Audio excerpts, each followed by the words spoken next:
বলল, আচ্ছা আমি ছোট বলে তুমি আমাকে মেরেছ। 7 রেগে গিয়ে 6-এর গালে একটা চড় মেরেছে। 6 বললেন আমাকে মারলে কেন? বলে তুই ছোট আমি বড়। এই মারতে মারতে মারতে এখন 2 একটা চড় মেরেছে 1-এর গালে। আর 1কে যেই চড় মেরেছে, এবার যিনি 0 তিনি লুকিয়ে বেড়াচ্ছে, তিনি লুকোচ্ছে, তক্তার তলায় লুকোচ্ছে, দরজার কোণে লুকোচ্ছে। তা 0 লুকিয়ে বেড়াচ্ছে। 1 বলল ভাই এদিকে আয়। 0 বলল না দাদা তুমি আমাকে মারবে, কারণ 9 8কে মেরেছে, 8 7কে মেরেছে, 7 6কে মেরেছে। তুমি 2 তুমি আমাকে 1কে মেরেছে, আর 1 তুমি আমাকে মারবে। 1 বললেন তোকে আমি মারবো না, তুই আমার এক কাজ কর, তুই আমার ডান দিকে দাঁড়িয়ে যা, আমি তোর বাঁ দিকে দাঁড়াবো। এখন 1 কি করলো? 0-এর বাঁ দিকে দাঁড়ালো। আর 0-এর বাঁ দিকে যদি 1 দাঁড়িয়ে যায় কত হবে মা? হরি বলে রাধে রাধে। তাহলে তখনই কি হয়ে গেল না, 10 হয়ে গেল, সবার থেকে বড় হয়ে গেল। তাহলে ছোটকে পায়ের তলায় পিষে রাখাটা বড়ত্ব নয়, বলেন ছোটকে সঙ্গে নিয়ে চলাটাই হচ্ছে বড়র আদর্শ। তাই মীরাবাই বললেন ভগবানের প্রতি যদি প্রেম থাকে, এরপরে তুমি গলায় মালা পরো, তুলসীর মালা পরো, পুজো করো, ব্রত করো, এগুলো কি হবে না, এগুলো উপাসনার একটা পদ্ধতি হবে। আর যদি ভগবানের প্রতি প্রেমই না থাকলো, তাহলে মালা পরেও কিছু হবে না, আর তিলক আন্নি করেও কিছু হবে না, যদি ভগবানকে তোমার ভালো না লাগে। এই শ্রদ্ধেয় বাবা ঠাকুর, ভক্তিমতী মায়েরা, এই মহতী হরিবাসর ভুবন মঙ্গল মহাযজ্ঞানুষ্ঠান, যেখানে আপনারা প্রতি বছর অনুষ্ঠানে যোগদান করেন, নিজের জ্বালা যন্ত্রণাকে কিছুক্ষণের জন্য ভুলে থেকে ভগবানের ভজনে লীন হয়ে থাকেন, সেই মহতী হরিবাসরের জন্য এই কমিটির বাবারা আপনাদের কাছে ভিক্ষার আঁচল নিয়ে যাবে। আমি আমার তরফ থেকে 1001 টাকা ভগবত সেবায় লইল। আপনারা যতটুকু পারবেন, আপনাদের কোনো রকম বাধ্যকতা নয়, কোনো রকম জোর জবরদস্তি নয়, শুধু আশীর্বাদ ভিক্ষা চাইবেন, যেন আশীর্বাদ করবেন এই মহতী হরিবাসর যেন সুন্দরভাবে প্রতি বছর অনুষ্ঠিত হয়। তাই আপনাদের কাছে ভিক্ষার আঁচল নিয়ে যাবেন, আপনারা একটু দয়া করবেন, কৃপা করবেন। নিতাই গৌর রাধে শ্যাম। বেদ পিতা দুহু কিছু নাহি জানত, বেদ পিতা দুহু কিছু নাহি জানত, সে যদি গৌরাঙ্গ করে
জগৎ গুরু তুমি বাঞ্ছা কল্পতরু সিক্ত কর তপ্ত মরু করুণা তোমার তুমি মাতা তুমি পিতা তুমি জগতের ত্রাতা কেহ নাই তোম ভিন্ন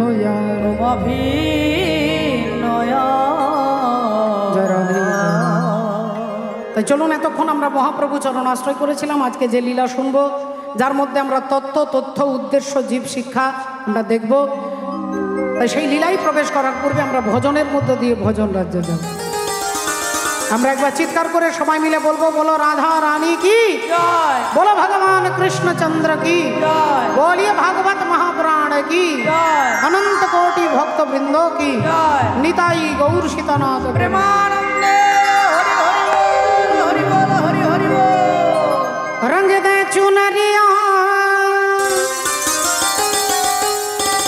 रंग दे चुनरिया रंग दे चुनरिया और रंग दे रंग दे रंग दे रंग दे रंग दे रंग दे रंग दे रंग दे और रंग दे चुनरिया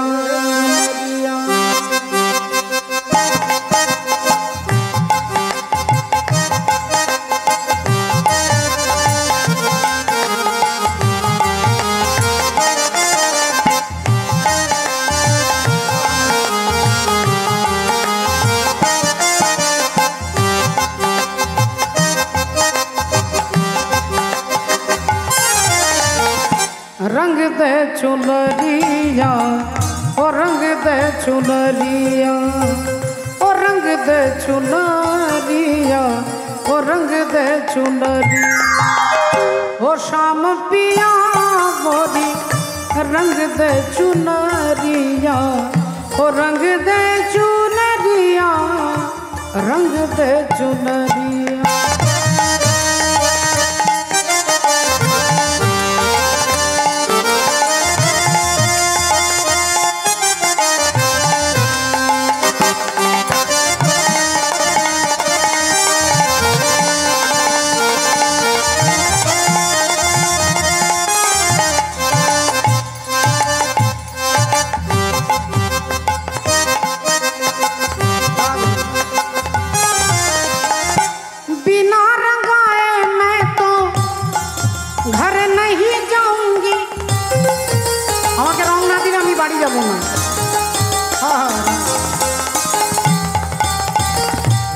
बिना रंगाए मैं तो घर नहीं जाऊंगी पादा दानी दादा पादा मापा गमगा पादा मापा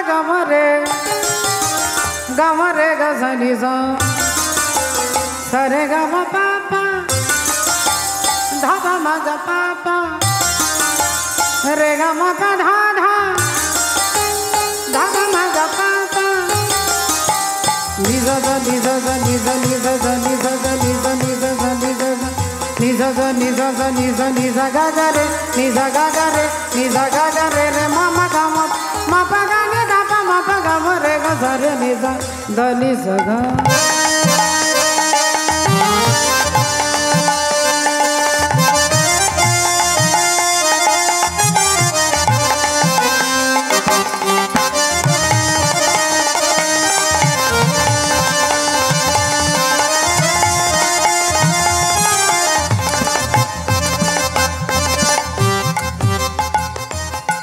की बोलছে দেখুন यशोमती मैया से बोले नंद लाला राधा क्यों गोरी मैं क्यों काला।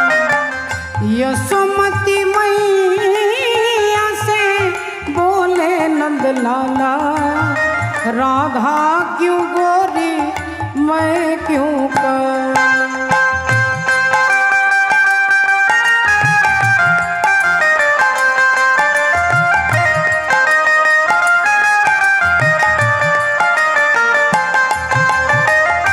बोली मुस्काती मैया सुन मेरे प्यारे, बोली मुस्काती मैया सुन मेरे प्यारे, करी आधी आधी आधी रात को तू आए, काली नैनों वाली ने यूं हो, काली नैनों वाली ने यूं ऐसा जादू धारा इसलिए काला। यशोमती मैया से बोले नंद लाला, राधा क्यों गोरी मैं क्यों काला।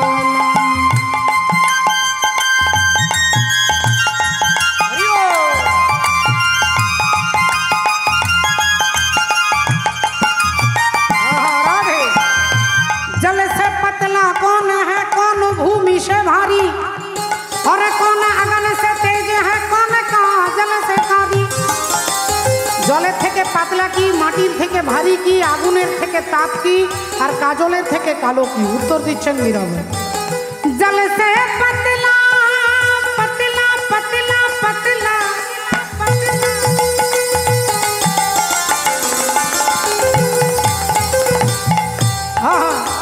जल से पतला ज्ञान है और पाप भूमि से भारी। क्रोध अगन से तेज है, क्रोध अगन से तेज है, और कलंक का जल से कारी। रंग दे चुनरिया ओ रंग दे चुनरिया ओ रंग दे चुनरिया ओ रंग दे चुनरिया, रंग दे चुनरिया रंग दे चुनरिया। সকলে চরণে দণ্ডবত প্রণাম জানিয়ে আজকে আমরা শুনবো ভক্তমণ্ডলী ভক্তিমতী মায়েরা। দেখুন আমরা জীব যেদিন জন্মগ্রহণ করেছে সেদিন 6টা গুণ আমার সঙ্গে সঙ্গেই জন্মগ্রহণ করেছে। কাম ক্রোধ লোভ মোহ মদ মাৎসর্য, এই ষড়রিপু। এর মধ্যে ভয়ঙ্কর, সব থেকে ভয়ঙ্কর হচ্ছে অহংকার। রাবণ রাজা 4টে বেদ মুখস্থ করেছিলেন।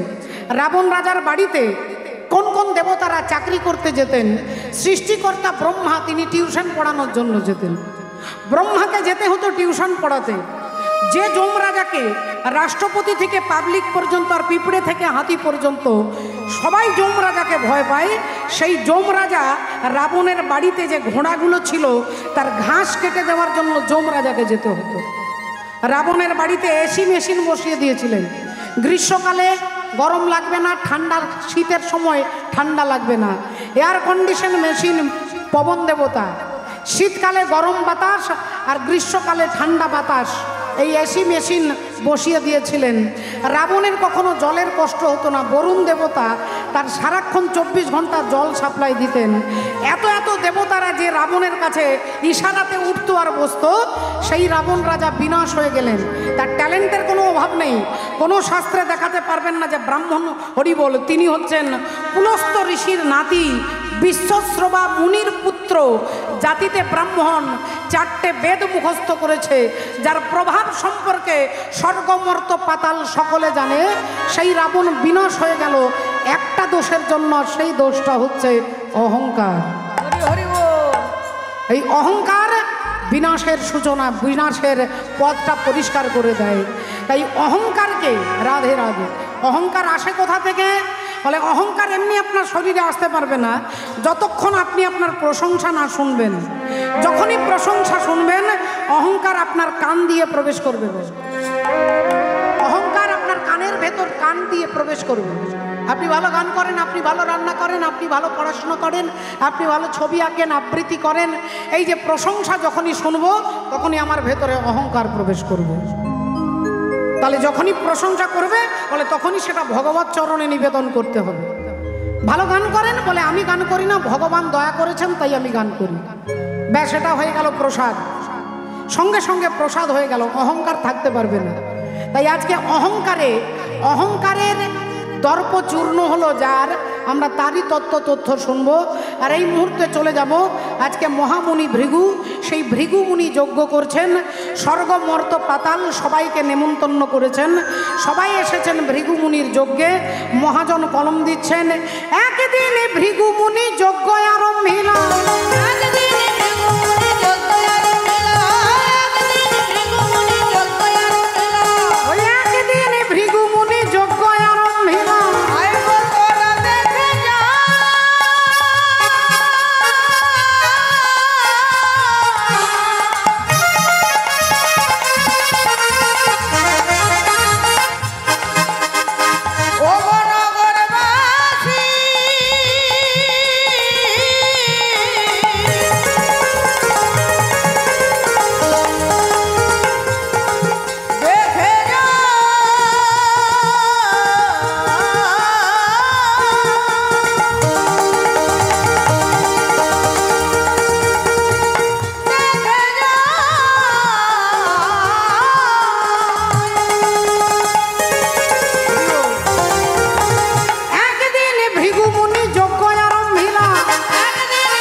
ভৃগুমুনি যজ্ঞ করছেন, স্বর্গমর্ত পাতাল সবাইকে নেমন্তন্ন করেছেন। তাই সবাই, সমস্ত দেবী দেবতা যথার্থ সময়ে নিজের নিজের চেয়ারে আপনারা যেভাবে বসেছেন সেইভাবে সমস্ত দেবতা, যোগী, ঋষি, মুনি, গন্ধর্ব সবাই নিজের নিজের চেয়ারে বসেছে। এখন এমন সময় তিনি যজ্ঞের আহুতি দিতে পারছেন না, কারণ এই যজ্ঞের অনুষ্ঠানে যিনি প্রধান অতিথি তিনি এখনো পর্যন্ত আসেননি। আর সেই প্রধান অতিথিকে না, তিনি হচ্ছেন বাবা ভোলেনাথের শ্বশুর মশাই, যার নাম হলো প্রজাপতি দক্ষ রাজা। সেই দক্ষ রাজা এখনো পর্যন্ত আসেননি, তাই যজ্ঞের আহুতিটা দিতে পারছে না। দেবতারা সবাই ভাবছে কখন আসবে, সবাই ভাবছে কখন আসবেন দক্ষ রাজা, কখন আসবেন, এভাবে রাস্তায় সবাই তাকাচ্ছে, একবার করে তাকাচ্ছে আর অপেক্ষা করছে। আর এমন সময় আসছেন প্রজাপতি দক্ষ রাজা। হেন কালে আইলেন দক্ষ প্রজাপতি,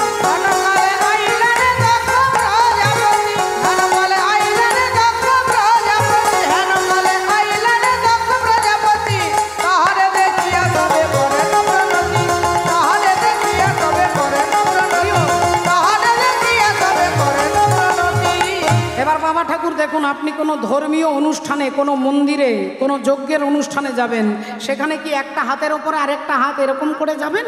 এটা শিষ্টাচার নয় বাবা, এটা ভদ্রতা নয়। আপনি মন্দিরে যাবেন, হয় আপনাকে মাথা নিচু করতে হবে, আপনার হাতে হয়তো প্রসাদের থালা আছে, আপনি মাথাটা নিচু করে ঢুকবেন, আপনার হাতে কিছু নেই, হাত জোড় করে অঞ্জলি মুদ্রায় এইভাবে প্রবেশ করতে হবে। তা এখন লক্ষ্য করে দেখুন, প্রজাপতি দক্ষ রাজা, তার একটা অহংকার আছে। কিসের অহংকার? না, তিনি সমস্ত প্রজাপতিদের হেড, প্রজাদের যিনি পতি, সেই প্রজাপতি হচ্ছে চেয়ারটার নাম, আসনটার নাম প্রজাপতি, আসনের নাম রাষ্ট্রপতি, আসনটার নাম প্রধানমন্ত্রী, আসনটা মুখ্যমন্ত্রী। কিন্তু যিনি বসেন প্রধানমন্ত্রী চেয়ারে, তাহলে তার নাম হচ্ছে শ্রদ্ধেয় শ্রী নরেন্দ্র মোদী, এটা তার ব্যক্তিগত নাম। কিন্তু চেয়ারটার নাম প্রধানমন্ত্রী, এই নাম কখনো চেঞ্জ হবে না। প্রধানমন্ত্রী 10 বছর, 20 বছর, 40 বছর পরে চেঞ্জ হতে পারে, কিন্তু চেয়ারটা কখনোই চেঞ্জ হবে না। তাই প্রধানমন্ত্রী এই চেয়ারটা চেঞ্জ হওয়ার নয়, তাই প্রজাপতি হচ্ছে চেয়ারটার নাম। আর ওই চেয়ারটাতে যিনি বসেন তিনি হচ্ছেন দক্ষ রাজা। সেই দক্ষ রাজা অহংকারে মত্ত হয়ে প্রবেশ করছেন যজ্ঞের অনুষ্ঠানে, একটা হাতের ওপরে আরেকটা হাত দিয়ে সবার দিকে তাকিয়ে দেখছে, দেখি কে আমাকে দেখে। আমাকে দেখে কে উঠে দাঁড়াচ্ছে না, আমাকে দেখে কে নমস্কার করছে না, আমাকে দেখে কে মাথা নিচু করছে না। একটা বার আমি ভালো করে দেখে নি। হেন কালে আইলেন দক্ষ প্রজাপতি, হেন কালে আইলেন দক্ষ প্রজাপতি, হেন কালে আইলেন দক্ষ প্রজাপতি, তাহারে দেখিয়া সবে করে প্রণতি, তাহারে দেখিয়া সবে করে প্রণতি, তাহারে দেখিয়া সবে করে প্রণতি। আর দেখে নিলেন, দেখলেন সবাই আমাকে উঠে দাঁড়িয়ে নমস্কার করছে, সবাই আমাকে দেখে উঠে দাঁড়িয়েছে, সবাই আমাকে দেখে হাত জোড় করেছে, সবাই আমাকে দেখে মাথা নিচু করছে। এই অহংকারের মাত্রাটা আরও বেড়ে যাচ্ছে। আর হঠাৎ করে দেখতে পেলেন ডান দিকের কোণে 3টে চেয়ারে 3 জন বসে আছে, যারা উঠেও দাঁড়াচ্ছেন না, মাথাও নিচু করছে না, আর হাতও জোড় করছে না। অমনি প্রজাপতি দক্ষ রাজার মেজাজ খারাপ হয়ে গেল। তিনি ভাবলেন এত বড় স্পর্ধা তোমাদের, এখানে সবাই দেখে আমাকে দেখে সকলে নমস্কার করছে, আর তোমরা 3 জন চেয়ারে বসে আছো, না তোমরা উঠে দাঁড়াচ্ছ, না তোমরা নমস্কার করছো। একবার ভালো করে দেখে নিই তোমরা কে, তারপরে 12টা বাজিয়ে ছাড়বো। এই বলে যেই দক্ষ প্রজাপতি দেখতে গেলেন, অমনি দেখতে গিয়ে দেখলেন আরে ও তো প্রথম চেয়ারে বসে আছে আমার বাবা। আমার বাবা তো বসে আছে, আমার বাবা হচ্ছে ব্রহ্মা, আর বাবা তো আর ছেলেকে দেখে উঠে দাঁড়াবে না, বাবা তো ছেলেকে নমস্কার করবে না। তাহলে বাবা বসে আছে, বেশ করেছে, ভালো করেছে, ঠিক আছে, কিন্তু বাবার চেয়ার পাশের চেয়ারে কে বসে আছে একবার ভালো করে দেখি। আবার ভালো করে দেখতে গেলেন, আর দেখতে পেলেন তার পাশের চেয়ারে আমার বাবারও বাবা বসে আছে। আমার বাবারও বাবা মানে আমার দাদু। তাহলে আমার দাদু বসে আছে, বেশ করেছে, দাদু তো আর আমাকে প্রণাম করবে না। তার দাদুকে না, তিনি হচ্ছেন ভগবান বিষ্ণু, কারণ বিষ্ণুর নাভি থেকে ব্রহ্মা সৃষ্টি হয়েছে। তাহলে আমার বাবার পাশে আমার দাদু বসে আছে, বেশ করেছে, ভালো করেছে। আর তার দাদুর পাশের চেয়ারে কে বসে আছে একটু দেখি। আর যেই দেখতে গেলেন, অমনি মুখ দিয়ে বেরিয়ে গেল অকথ্য গালিগালাজ, অভদ্র, অসভ্য, মূর্খ, গাধা, বাঁদরের মতো চোখ, শ্মশানে মশানে ঘুরে বেড়ায়, ভূত প্রেতের সঙ্গ করে, ছাই ভস্য মাখে, সারাদিন বম বম বলে চিৎকার করে। কথাটা কাকে বলছেন মা আপনারা সকলে ভালো করে জানেন, বাবা ভোলেনাথকে বলছেন। আর যেই ভোলেনাথকে বলছে, ভোলেনাথ এই কানে শুনছেন, এই কান দিয়ে বার করে দিচ্ছেন, তার কিছু যায় আসে না। তিনি এ কানে শুনছেন, এই কান দিয়ে বার করে দিচ্ছেন, কিন্তু ভোলেনাথের যারা ভক্ত তারা ছুটে এসেছে। কি বলছেন আপনি? আপনি কি বলছেন? মুখ সামলে কথা বলবেন। আপনি আমাদের মালিককে বলছেন মূর্খ, যার থেকে বড় জ্ঞানী এই স্বর্গমর্ত পাতালে কেউ নেই। আপনি আমাদের মালিককে বলছেন গাধা, যার থেকে বড় তত্ত্ব সম্রাট এই জগৎ ব্রহ্মাণ্ডে কেউ নেই। আপনি তাকে বলছেন গাধা। আপনি তাকে বলছেন অভদ্র, যার নামই হচ্ছে ভদ্রেশ্বর, আপনি তাকে বলছেন অভদ্র। আপনি মুখ সামলে কথা বলবেন। আপনি প্রজাপতি বলে আপনি আমাদের মালিককে যাচ্ছে তাই বলতে পারেন না। অমনি ভৃগুমুনি ছুটে এলেন, একবারে কথা বলবে না, চুপ চুপ, কোনো কথা বলবে না। শ্বশুর আর জামাইয়ের মধ্যে কথা হচ্ছে, শ্বশুর হচ্ছে প্রজাপতি, জামাই হচ্ছে শিব ঠাকুর, এই দুজনের মধ্যে কথা হচ্ছে। মাঝখানে তোমরা কেন নাক গলাচ্ছ? মাঝখানে তোমরা কেন নাক গলাচ্ছ? আমি ভৃগুমুনি তোমাদেরকে অভিশাপ দিচ্ছি, আজ থেকে শিবগণ সব পাষণ্ডী হয়ে যাবে। আজ থেকে শিবগণ সব পাষণ্ডী হয়ে যাবে। যেই বলেছে শিব ঠাকুরের ভক্তরা বললেন আচ্ছা, তাহলে দোষটা করলেন উনি আর অভিশাপ দিচ্ছেন আপনি আমাদেরকে, তাহলে তো আমরাও আপনাকে ছেড়ে কথা বলবো না। আপনি হতে পারেন ব্রাহ্মণ ভৃগু, কিন্তু আজ থেকে আমরাও অভিশাপ দিচ্ছি, আজ থেকে ব্রাহ্মণ হবে লক্ষ টাকার ভিখারি। আজ থেকে ব্রাহ্মণ হবে লক্ষ টাকার ভিখারি। শিব ঠাকুর দেখলেন এখানে করোনার 3 নম্বর ঢেউ চলে এসেছে, এখানে আর থাকা যাবে না, এখান থেকে বেরিয়ে চলে যায়। তিনি মনের আনন্দে হরিনাম করতে করতে ওখান থেকে বেরিয়ে চলে যাচ্ছে। দেখুন, আচ্ছা ভক্তিমতী মায়েরা একটু ভালো করে বিচার করে দেখুন, আর মাত্র 1 মাস পরে দুপুর 2টোর সময় যদি কেউ সোয়েটার পরে, চাদর গায়ে দেয়, কানে মাফলার দিয়ে, আর দুপুর 2টোর সময় রাস্তা দিয়ে হেঁটে হেঁটে যায়, বৈশাখ মাসের দুপুর 2টোয় সোয়েটার চাদর পরে রাস্তা দিয়ে যদি কেউ যায়, আপনারা তাকে কি বলবেন? কি বলবেন? হয় পাগল, নইলে বলবেন জ্বর হয়েছে। হয় বলবেন তার জ্বর হয়েছে, ঠান্ডা লাগছে, আর নইলে বলবেন তার মাথাটা খারাপ হয়ে গেছে। তাহলে যার জ্বর আছে তার ঠান্ডা লাগবে, যার অহংকার আছে তার অভিমান থাকবে, অভিমানের ঠান্ডা লাগবে। যার ভেতরে অভিমান আছে তার অহংকারের ঠান্ডা লাগবে, আর যার ভেতরে কোনো অভিমানও নেই তার কোনো ঠান্ডাও লাগবে না। তাই দেখুন আজকে লক্ষ্য করে, বাবা ভোলেনাথ তার ভেতরে কোনো অহংকার নেই, তাই তিনি তাকে এতগুলো কথা বলছে, তাকে বলছে মূর্খ। জগৎ ব্রহ্মাণ্ডের তত্ত্ব সম্রাট, স্বর্গমর্ত পাতালের একমাত্র তত্ত্ব সম্রাট হচ্ছেন বাবা ভোলেনাথ। আর বাবা ভোলেনাথের পরে যদি কেউ তত্ত্ব সম্রাট থাকে তিনি হলেন সুখদেব গোস্বামী। এই দুইজন ভিন্ন, আর তত্ত্ব সম্রাট কোনো কীর্তনিয়া নয় বলে। মাফ করবেন, অপরাধ নেবেন না। কোনো কীর্তনিয়াকে যখন তত্ত্ব সম্রাট বলবেন তখন ওপরে ভগবান হাসবে। কীর্তনিয়া তত্ত্ব সম্রাট হতে পারে না। তত্ত্ব সম্রাট যিনি, তিনি ঘরে থাকবে না। সুখদেব গোস্বামী জন্ম হওয়ার সঙ্গে সঙ্গে মাতৃগর্ভ থেকে বেরিয়ে আর সোজা জঙ্গলে চলে গেলেন। তিনি জঙ্গলে চলে গেলেন, একটা কাপড় পর্যন্ত পরেননি। বাবা ভোলেনাথ বলে তিনি থাকেন শ্মশানে। তারই শিষ্য হচ্ছে রাবণ রাজা, সোনার বাড়িতে থাকে। তারই শিষ্য হচ্ছে অর্থমন্ত্রী কুবের, কিন্তু তারই গুরুদেব তত্ত্ব সম্রাট শ্মশানে থাকে। তাই বাবা ভোলেনাথ কানে হাত চাপা দিয়ে আর সেখান থেকে বেরিয়ে যাচ্ছে ভগবানের নাম স্মরণ করতে করতে, ভগবানের নাম জপ করতে করতে। রাধে রাধে ভক্তিমতী মায়েরা। এখন তিনি মনের আনন্দে বেরিয়ে যাচ্ছেন ভগবানের নাম গাইতে গাইতে। তেরে মর্জি কা मैं हूँ गुलाम, ओ मेरे अलबेले राम, तेरे मर्जी का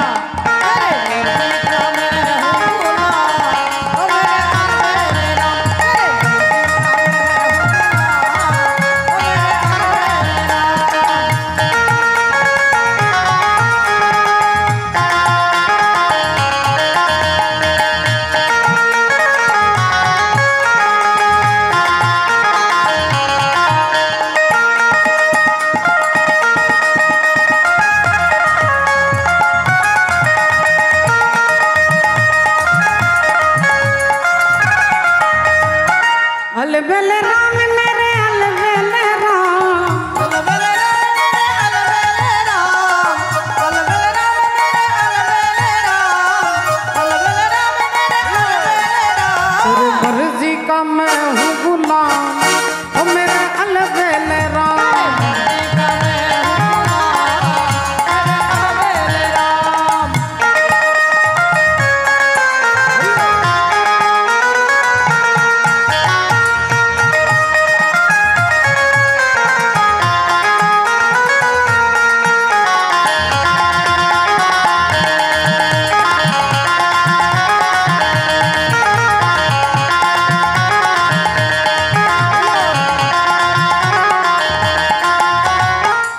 বাড়ি চলে এসেছেন বাবা ভোলেনাথ।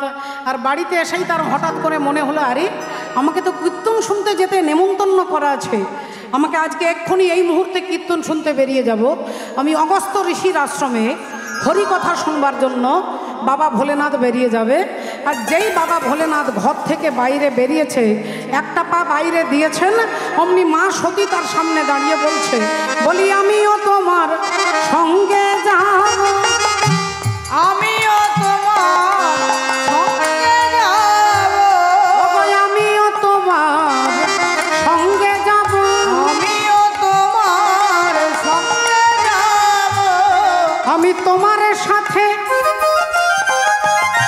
হরি নাম শুনিব, আমিও তোমার সঙ্গে যাব, তোমার সাথে হরি নাম শুনিব, আমিও তোমার সঙ্গে যাব, আমি তোমার সাথে নাম শুনিব, আমিও তোমার সঙ্গে যাব, আমি তোমার সাথে হরি নাম শুনিব, হরি হরি বলে যাব, তোমার নামে নাম শুনিব, হরি হরি বলে কাঁদব, তোমার নামে নাম শুনিব, বলি আমিও তোমার সঙ্গে যাব।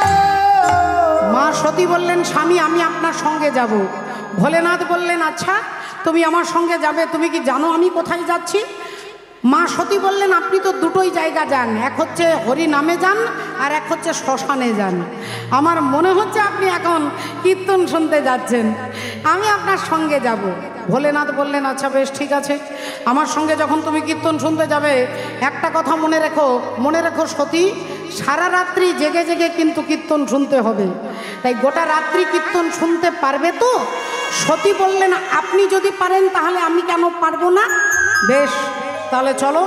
দুজনেই ষাঁড়ের পিঠে চেপে দুজনেই যাচ্ছেন অগস্ত্য ঋষির আশ্রমে হরিকথা শুনবার জন্য। দুজনে যেভাবে গিয়েছেন, সারা রাত্রি বসে হরিকথা শুনেছেন, সকালবেলায় দুজনেই ফিরে আসছে। সারা রাত্রি কীর্তন শুনে স্বামী স্ত্রী দুজনে ষাঁড়ের পিঠে চেপে আবার আকাশ মার্গে ওপরের দিয়ে দুজনেই বাড়ি ফিরে আসছে। এমন সময় অর্ধেক রাস্তায় বাবা ভোলেনাথ হাতে তালি দিয়ে হাসছেন, আর হাতি তালি দিচ্ছে আর খিলখিল করে হাসছে আর বলছে, বাবা বাবা খুব ভালো খুব ভালো। হাতে তালি দিচ্ছে আর হাসছে। তা মা সতী চমকে উঠলেন, স্বামী কি হলো? অর্ধেক রাস্তায় আপনি হাতে তালি দিয়ে হাসছেন, ব্যাপারটা কি? ভোলেনাথ বললেন, সতী একবার নিচের দিকে তাকিয়ে দেখো। আর নিচের দিকে তাকিয়ে দেখছেন, মা সতী দেখছেন ভগবান রামচন্দ্র একটা গাছকে জড়িয়ে ধরে কাঁদছেন। বাবা একটা গাছকে জড়িয়ে ধরে কাঁদছেন। আর রামচন্দ্র বলছেন, ওরে বৃক্ষ, তুই তো অনেক উঁচু, অনেক লম্বা, তুই অনেক লম্বা, অনেক বড়, তুই কি আমার সীতাকে দেখেছিস? আমি আমার সীতাকে খুঁজে পাচ্ছি না, আমি আমার সীতাকে খুঁজে পাচ্ছি না, তুই কি আমার সীতাকে দেখেছিস? গাছটা চুপচাপ দাঁড়িয়ে আছে। এমন সময় একটা হাতিকে দেখতে পেয়েছে রামচন্দ্র। হাতির সুরে গিয়ে জড়িয়ে ধরে বলছে, ওরে হস্তি, তুই কি আমার সীতাকে দেখেছিস? হাতি চুপ করে আছে। হরিণকে দেখে বলছে, ওরে হরিণ, তুই কি আমার সীতাকে দেখেছিস? আমি সারা সকাল থেকে তাকে খুঁজছি, আমি খুঁজে পাচ্ছি না। এমন সময় একটা পাখি উড়ে যাচ্ছে, আর রামচন্দ্র ওই পাখিটাকে বলছে, ওরে পক্ষী, একটু দাঁড়া, একটু দাঁড়া। ওরে, তুই তো অনেক উঁচু নীল আকাশে উড়ে যেতে পারিস, তুই কি আমার সীতাকে দেখেছিস? রামচন্দ্র পাগলের মতো কাঁদছে আর জিজ্ঞাসা করছে, আমার সীতাকে দেখেছিস? আমার সীতাকে দেখেছিস? আর ওপরে বাবা ভোলেনাথ হাসছে আর হাতে তালি দিচ্ছে। কারণ ভোলেনাথ তত্ত্ব সম্রাট। ভোলেনাথ জানে যে রামচন্দ্র যে সীতার জন্য কাঁদছে, যে সীতাকে রাবণ রাজা তুলে নিয়ে গেছে, সেই রামচন্দ্রের অনুমতি ছাড়া রাবণ রাজা সীতা দেবীকে তুলতে পারতেন না। বাবা, যদি রামচন্দ্রের অনুমতি না থাকতো তাহলে রাবণ রাজা সীতা দেবীকে হরণ করতে পারতেন না। রাবণ কেন, রাবণের ঠাকুর দাদাও পারতেন না যদি রামচন্দ্র অনুমতি না দিত। আপনারা বলবেন, তাহলে রামচন্দ্রের অনুমতিতে রাবণ রাজা সীতা দেবীকে নিয়ে গেছে? বললেন, হ্যাঁ নিয়ে গেছে। কোন দিন? বলে যেদিন রামচন্দ্র বিবাহ করে নিয়ে এলেন সীতা দেবীকে শ্বশুর বাড়ি। শ্বশুর বাড়িতে এসে মা সীতা শ্বশুর বাড়িতে এক ফোঁটা জলগ্রহণ করেননি, এক বিন্দু জল খাননি। 3 দিন জলগ্রহণ করেননি। রাজা দশরথ শ্বশুর মশাই বৌমাকে ডেকে জিজ্ঞাসা করছেন, মা তুমি আমার ঘরে কিচ্ছু খাচ্ছ না কেন? মা আজ 3 দিন নাকি তুমি জলগ্রহণ করনি, কেন? সীতা দেবী বললেন, বাবা আপনি বুঝতে পারছেন না, আপনি ব্রাহ্মণকে বধ করেছেন, আর অপরাধীর রাজ্যে অপরাধীর বাড়িতে আমি জলগ্রহণ করতে পারছি না। বললেন, মা আমি ব্রাহ্মণ বধ করেছি? বললেন, আপনি মনে করে দেখুন, একদিন আপনি জঙ্গলে মৃগয়া করতে যাচ্ছিলেন, আর জঙ্গলের মধ্যে স্বামী স্ত্রী দুজনেই অন্ধমুনি। তার ছেলে সিন্ধুকে ডেকে বলছে, যা তো বাবা, পিপাসায় গলাটা শুকিয়ে গেছে, একটু জল নিয়ে আয়। ছেলে বাবার জন্য জল আনতে যাচ্ছে। ছেলে যাচ্ছে বাবার জন্য জল আনতে, আর শূন্য কলসিটা জলে ডুবিয়েছে। আর শূন্য কলসি জলে ডোবালে একটা শব্দ হয়, আর সেই শব্দটা রাজা দশরথ শুনে ভাবছে কোনো বনের পশু জল খাচ্ছে, মনে করে শব্দভেদী বানটাকে ছুড়ে দিয়েছে। আর যেই বানটাকে ছুড়ে দিয়েছে, অমনি বান গিয়ে সোজা লেগেছে কোথায় না, সিন্ধুর বুকে। সিন্ধু চিৎকার করে উঠলেন, ও গো বাবা গো, বাবা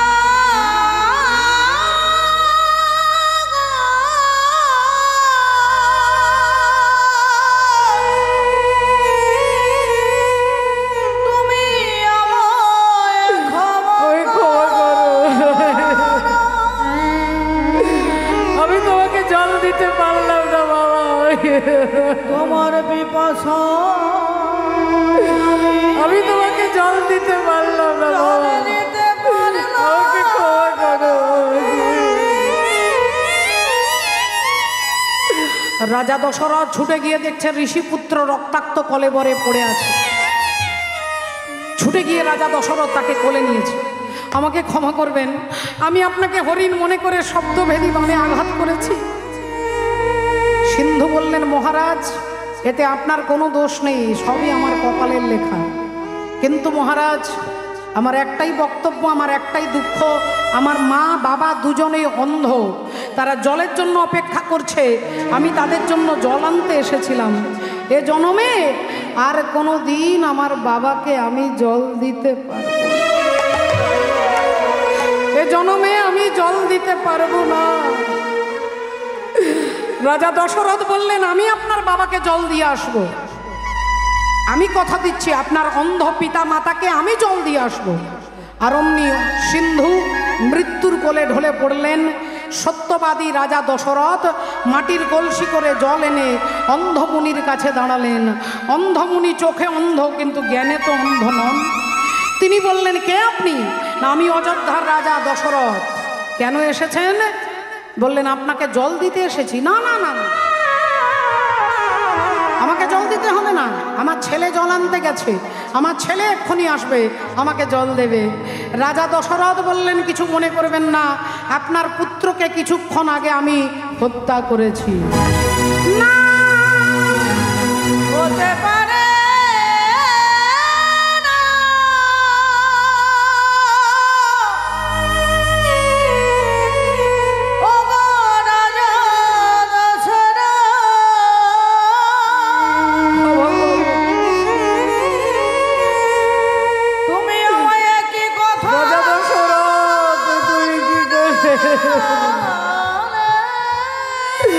তুমি আমার পুত্রকে কেড়ে নিয়েছো রাজা দশরথ, আর এই পুত্র শোক সহ্য করার ক্ষমতা আমার নেই, তাই আমিও মরে যাচ্ছি। কিন্তু মরে যাওয়ার আগে তোমাকে অভিশাপ দিয়ে যাচ্ছি, যে পুত্র শোক তুমি আমাকে দিলে, একদিন আমার মতো পুত্র শোকে তুমিও মরবে, আমার মতো পুত্র শোকে তুমিও মরবে। সেই দিনের ঘটনা আজকে সীতা দেবী শ্বশুর মশাইকে মনে করিয়ে দিচ্ছে যে বাবা আপনি তাহলে সেদিনের কথা মনে করে দেখুন। সেই দিনের কথা মনে হইল, সেই দিনের কথা মনে হইল, সেই দিনের কথা মনে হইল,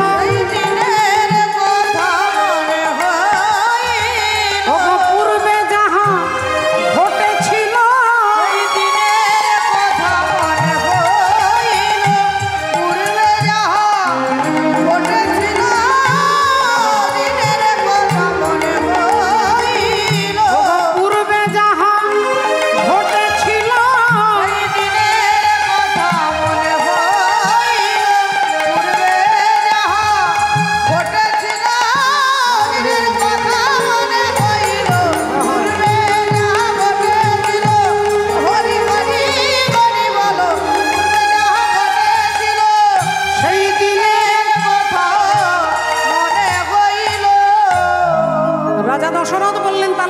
তুমি আমাকে বলো আমি যে পাপ করেছি, অন্যায় করেছি, অপরাধ করেছি, কি করে মুক্ত হব?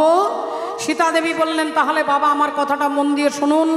এমন একজন ব্রাহ্মণকে ডেকে আনতে হবে যিনি 4টে বেদ মুখস্থ করেছে, এমন একজন ব্রাহ্মণকে ডেকে আনতে হবে যিনি ত্রিসন্ধ্যা গায়ত্রী প্রতিদিন জপ করেন, এমন একজন ব্রাহ্মণকে ডেকে আনতে হবে যিনি আজ পর্যন্ত কারোর বাড়িতে 1 গ্লাস জল গ্রহণ করেননি, 1 গ্লাস জল কারোর বাড়িতে গ্রহণ করেননি, এরকম একজন ব্রাহ্মণ আপনাকে খুঁজে আনতে হবে। রাজা দশরথ বললেন, বৌমা সেরকম ব্রাহ্মণ কে আছে যিনি কারোর বাড়িতে 1 গ্লাস জল খাননি? বললেন, একজন ব্রাহ্মণ আছে, আর তিনি হলেন লঙ্কার রাজা রাবণ, লঙ্কাধিপতি রাবণ রাজা। দশরথ রাবণকে চিঠি লিখলেন, রাবণ রাজা দশরথের বাড়ি এলেন, দশরথ প্রণাম করে পা ধুইয়ে দিয়ে রাবণকে সেবা দিলেন। সেবার পরে দক্ষিণা দিতে হয় বাবা। তা বললেন, বলুন আপনাকে কি দক্ষিণা দেব? রাবণ বললেন, আপনার বৌমা সীতা দেবীকে একবার আমাকে দেখা করিয়ে দেন, একবার দেখা করিয়ে দেন। আসুন আসুন আপনাকে দেখিয়ে দিচ্ছি। সীতা দেবীর ঘরের কাছে দশরথ রাবণকে দাঁড় করিয়ে দিয়ে চলে গেলেন। আর রাবণ সীতা মায়ের ঘরে ঢুকে দরজা জানলা বন্ধ করে হাত জোড় করে প্রণাম করে বললেন, মাগো জননী জনম ভূমিশ্চ স্বর্গাদপি গরীয়সী। মা, তুমি আমার জন্ম জন্মান্তরের মা, আমি তোমার কাছে তোমার পুত্র মায়ের কাছে ভিক্ষা চাইছি। তুমি দয়া করে আমাকে এই ভিক্ষা দাও, আমি যেন রামের হাতে মরতে পারি, আমি যেন রামের হাতে মরতে পারি। মা, আমি আর কিছু চাই না,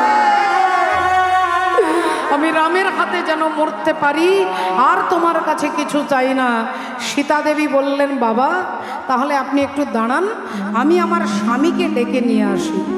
রামচন্দ্র এসে দাঁড়ালেন, রাবণকে প্রণাম করলেন। রাবণ বললেন, প্রভু আমি তোমার কৃপা পেতে চাই, বলো কি করতে হবে। রামচন্দ্র বললেন, যদি আমার কৃপা পেতে চাও তাহলে আগে আমার সীতার কৃপা পেতে হবে। গোবিন্দের কৃপা যদি পেতে চাও তাহলে আগে রাধার কৃপা পেতে হবে। আপনারা বৃন্দাবনে গিয়ে দেখবেন সারা বৃন্দাবন রাধে রাধে রাধে বলছে। কেন? বলে গোবিন্দের কৃপা পাওয়ার জন্য। রাধা রানীর কৃপা না হলে গোবিন্দের কৃপা হবে না, সীতা দেবীর কৃপা না হলে রামের কৃপা হবে না, দুর্গার কৃপা না হলে বাবা ভোলেনাথের কৃপা হবে না। তাহলে রাবণ বললেন, বলো প্রভু কি করলে মায়ের কৃপা পাবো? রামচন্দ্র বললেন, আর কয়েকদিন পরে আমরা 3 জন 14 বছরের জন্য বনবাসে চলে যাব। 3 জন চলে যাব বনবাসে 14 বছরের জন্য। সেদিন কথা দিচ্ছি হে রাজা দশানন, এই 14 বছরের মধ্যে 11 মাস আমি আমার সীতাকে তোমার লঙ্কায় পাঠিয়ে দেবো। 11 মাসের মতো সময় আমি আমার সীতাকে তোমার লঙ্কায় পাঠিয়ে দেবো। তুমি এসে আমার সীতাকে হরণ করবে, আমার অনুমতি দেওয়া রইল। তুমি সীতা হরণ করবে, সবাই জানবে যে রাবণ সীতা হরণ করেছে, কিন্তু ভক্তরা জানবে যে রামচন্দ্রের অনুমতিতেই রাবণ রাজা সীতা দেবীকে হরণ করেছে। বাবা সমস্ত ঘটনা বাবা ভোলেনাথ জানে। তাই ভোলেনাথ জানে যে যে রামের অনুমতিতে রাবণ রাজা সীতা দেবীকে তুলে নিয়ে গেছে, সেই রাম একটা গাছকে জড়িয়ে ধরে কাঁদছে আর বলছে, আমার সীতা কোথায়? একটা পাখিকে জিজ্ঞাসা করছে, আমার সীতা কোথায়? একটা হরিণকে জিজ্ঞাসা করছে, আমার সীতা কোথায়? তাহলে এটা অনেকটা সিনেমার মতো হয়ে যাচ্ছে না? সিনেমা দেখতে দেখতে অনেকে কেঁদে ফেলেন। সিনেমায় প্রসেনজিৎ মারা গেছে, আপনি টিভি দেখছেন, আপনি কাঁদছেন, কিন্তু প্রসেনজিতের যিনি স্ত্রী কলকাতায় বসে আছে তিনি কিন্তু কাঁদবে না। কেন? কারণ তিনি জানে যে ওটা অভিনয়, সত্যির মরেনি। তাই বাবা ভোলেনাথ হাসছে, রামচন্দ্র কাঁদছে। ভোলেনাথ জানে যে রামচন্দ্র এটা অ্যাক্টিং করছে, লীলা করছে, অভিনয় করছে। তাই বাবা ভোলেনাথ হাতে তালি দিয়ে হাসছে। আর অমনি মা সতী সঙ্গে সঙ্গে চ্যালেঞ্জ করছে। দেখুন, দক্ষ রাজার মেয়ে তো, দক্ষ, সেই দক্ষ প্রজাপতির মেয়ে হচ্ছে সতী। আর সতী কথায় কথায় তর্ক করে। তাই মা সতী বলে উঠল, স্বামী আমার মনে হচ্ছে আপনার রাম কোনো ভগবানই নয়। যে সারা রাত্রি রামের কথা শুনেছি অগস্ত্য ঋষির আশ্রমে, সেই রাম আর এই রাম মনে হয় আলাদা। শিব ঠাকুর বললেন, না না না, যে রামের কথা শুনেছ সেই রাম আর এই রাম দুজনে একই। মা সতী বললেন, তাহলে রাম কোনো ভগবান নয়, কারণ যে ভগবান হবে সে অন্তর্যামী হবে। তাহলে এই রাম মনে হচ্ছে অন্তর্যামী নয়, কারণ অন্তর্যামী হলে বুঝতে পারবে যে রাবণ সীতাকে তুলে নিয়ে গেছে। ইনি জানেন না বলেই তো গাছকে জিজ্ঞাসা করছে, ইনি জানেন না বলেই তো হরিণকে, হাতিকে, পাখিকে জিজ্ঞাসা করছে। তাহলে আমার মনে হচ্ছে রাম কোনো ভগবান নয়। আমি চ্যালেঞ্জ করে বলতে পারি, শিব ঠাকুরকে বলছে, আমি চ্যালেঞ্জ করে বলতে পারি, আমি তোমার রামের কান্না বন্ধ করে দেব। আমি চ্যালেঞ্জ করে বলছি, আমি প্রমাণ করে দেব রাম কোনো ভগবান নয়। এ কথা যেই বলেছে বাবা ভোলেনাথ বললেন, সতী তোমাকে মায়া আক্রমণ করেছে, তাই সাবধান হয়ে যাও। মা সতী কোনো কথা শুনলেন না, সঙ্গে সঙ্গে তিনি সীতা সাজলেন। বাবা আর সতী সাজলেন সীতা। আর সীতা দেবী সেজে রামচন্দ্র যে জঙ্গলে কান্নাকাটি করছিলেন, ওই রামচন্দ্রের আগের দিকে দাঁড়িয়ে বলছে, বলি এই তো আমি এসে গেছি,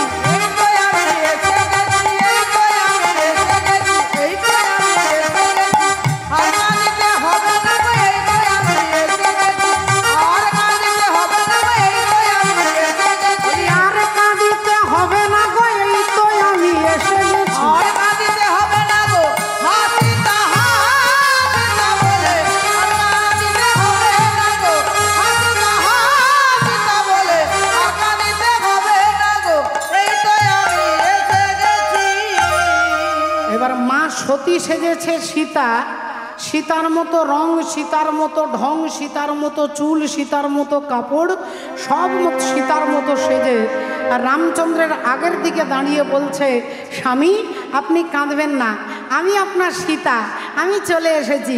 আমি পরীক্ষা করছিলাম আপনি আমাকে কত ভালোবাসেন, আমি গাছের আড়ালে লুকিয়েছিলাম, এই দেখুন আমি চলে এসেছি, আপনি আর কাঁদবেন না, আর কাঁদবেন না, রাধে রাধে। আর যেই সতী ভাবছে অমনি ভগবান রামচন্দ্র দুহাত দিয়ে চোখের জলটা মুছে নিচ্ছে, দুহাত দিয়ে চোখের জলটাকে মুছে নিচ্ছেন। আর যেই চোখের জলটা মুছে নিয়েছেন, সতী মনে মনে ভাবছে আমি চ্যালেঞ্জে জিতে গেছি, আমি চ্যালেঞ্জে জিতে গেছি, আমার স্বামীকে চ্যালেঞ্জ করে এসেছি যে আমি তোমার রামের কান্না বন্ধ করে দেব, আমি স্বামীকে বলে এসেছি যে রাম কোনো ভগবান নয়, প্রমাণ করে দেব। রামচন্দ্র দুহাত দিয়ে চোখের জলটাকে মুছে নিলেন আর ওই দুহাত দিয়ে হাত জোড় করে বলছেন, মা তুমি আমার প্রণাম নাও, তোমার স্বামী ভোলেনাথ ভালো আছে তো?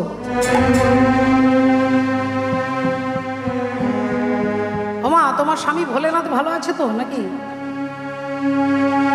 এবার সতী মনে মনে চিন্তা করছে, তাহলে মনে হয় বিউটি পার্লারে কোনো ভুল করেছে, কারণ আমি 2500 টাকা খরচা করে সতী সেজে এসেছি, আমি সীতা সেজেছি, তাহলে নিশ্চয়ই পার্লারে কোথাও ভুল করেছে। চারিদিকে তাকিয়ে দেখছে যে না আমি তো সীতার মতোই সেজেছি, তাহলে ইনি আমাকে প্রণাম করছে আর বলছে তোমার স্বামী ভোলেনাথ ভালো আছে তো?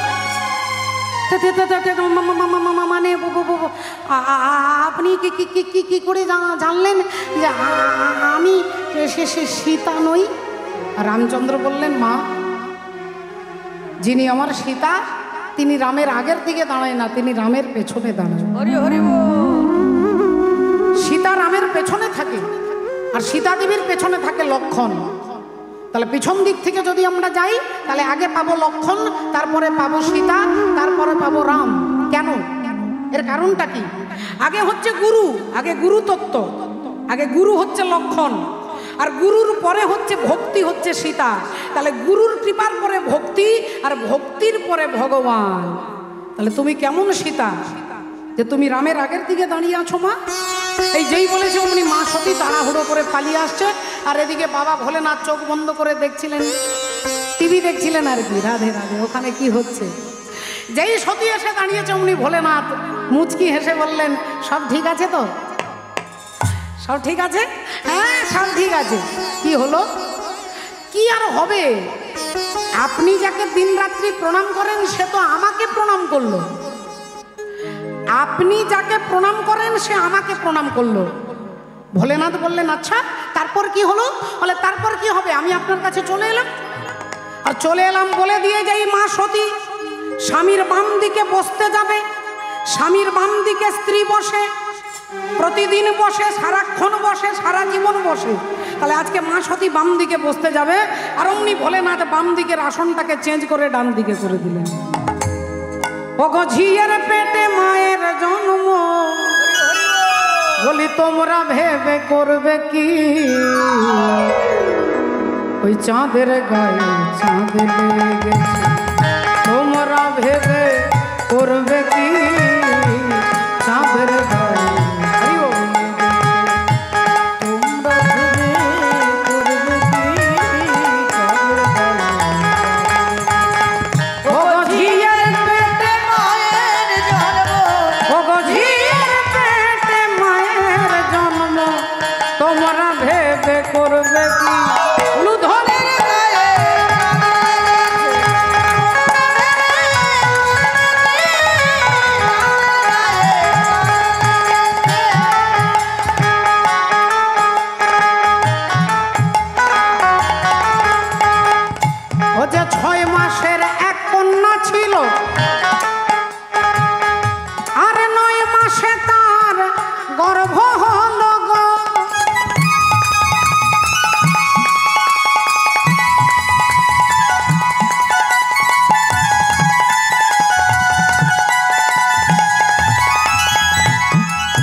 কোনটা করবে ফকিরি চাঁদের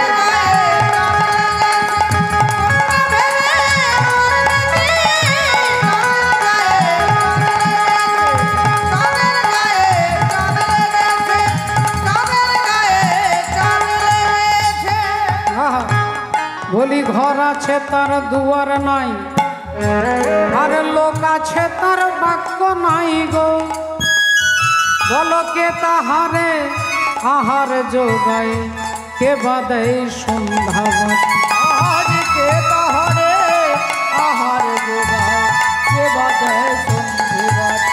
ভক্তিমতী মায়েরা দেখুন বলছে ঘর আছে কিন্তু দরজা নেই জানালাও নেই, ঘর আছে তার দুয়ার নেই কোনো দরজা নেই। রাধে রাধে। সেটা কি বলে যে ডিম, পাখির ডিম, হাঁসের ডিম, সমস্ত পাখিদের ডিম, ডিমের মধ্যে দরজাও থাকে না জানালাও থাকে না কিন্তু ভেতরে একজন থাকে।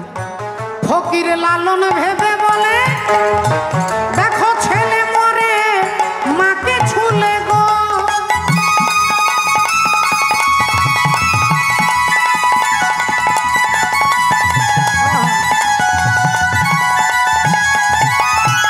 বলি এই কয় কথার তত্ত্ব নইলে ওগো তার হবে না ফকিরি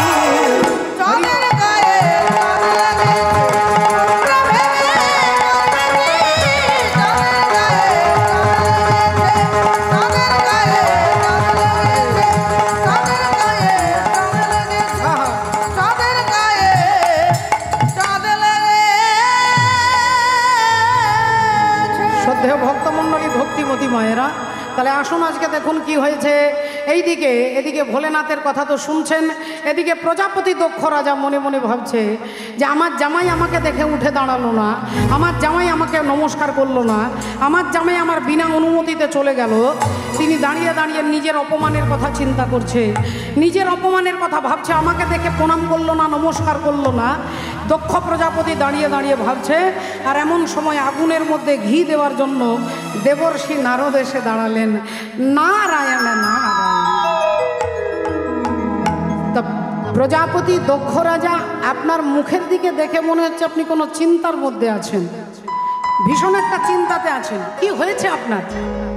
দক্ষ রাজা বললেন আর বলবেন না, ভৃগুমুনির যজ্ঞে গিয়েছিলাম, আমাকে দেখে সবাই উঠে দাঁড়ালো কিন্তু আমার জামাই ওই ভাঙড় ভোলা শিব আমাকে দেখে উঠেও দাঁড়ালো না, নমস্কারও করলো না, বিনা অনুমতিতে বেরিয়ে চলে গেল।